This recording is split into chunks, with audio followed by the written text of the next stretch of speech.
Hello, happy subscribers. I just got a mini microphone. So, as some of you may know, I took the AP exam today. Yep, clap it up. I sure did. So I'm gonna tell you some things I wish I knew before taking it because hindsight, 2020 vision. It's okay. Multiple choice, I was overly prepared on. I had that in the bag. I finished in like 20 minutes. It was a breeze. I felt very bored at the end. Hey guys, this is my dad. Hi, I'm your dad. Yep. He's today's shout out. I think he subscribed. I'm not sure. Shout out, subscriber. Smash the subscribe button. So, anyways, yeah, I went into the exam feeling overly prepared when it came to multiple choice. I had done so many multiple choices.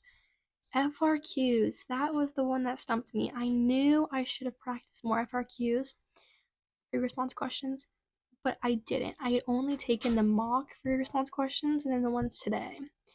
And boy, did that show up.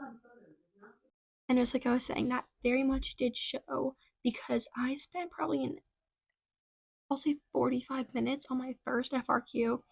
And if you have taken it, you know that it's not good pacing. I spent so much time making everything grammatically correct, making it flow, making it sound good on the first FRQ, which is like 4 questions. Second one was not hard, didn't take very long, took like 10 minutes because that was the quantitative analysis one. You see like a chart and then you analyze it.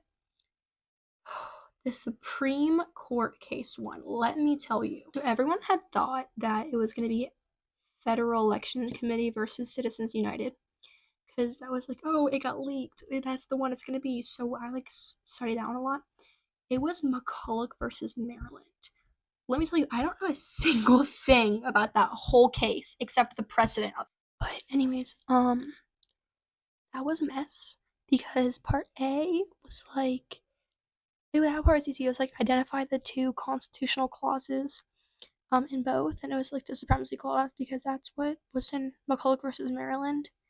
But when it asked me for the facts of McCulloch versus Maryland, let me tell you, I made up some narrative. I said that McCulloch had a bank and so did Maryland. I felt so unprepared for that part.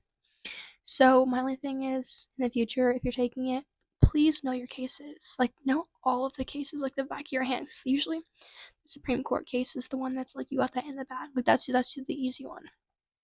No, not this one.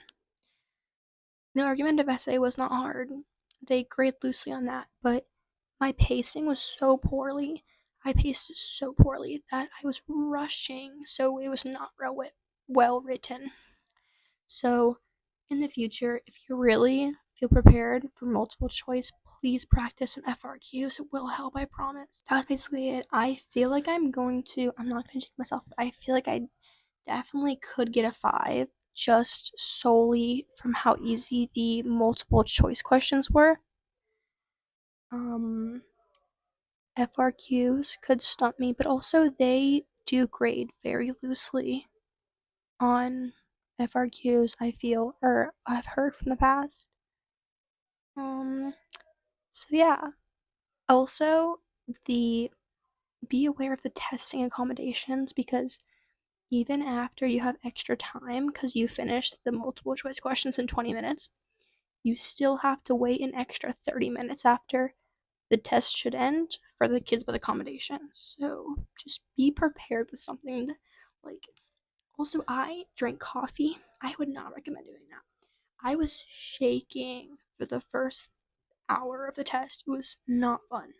But overall, I don't think it was hard. I feel like the FRQ1 prompt was easy. It was about like third parties, which I mastered third parties, let me tell you. FRQ2 was not hard, and the argumentative essay was not hard. The SCOTUS comparison got me. I had no clue what McCulloch versus Maryland was. So, bye bye.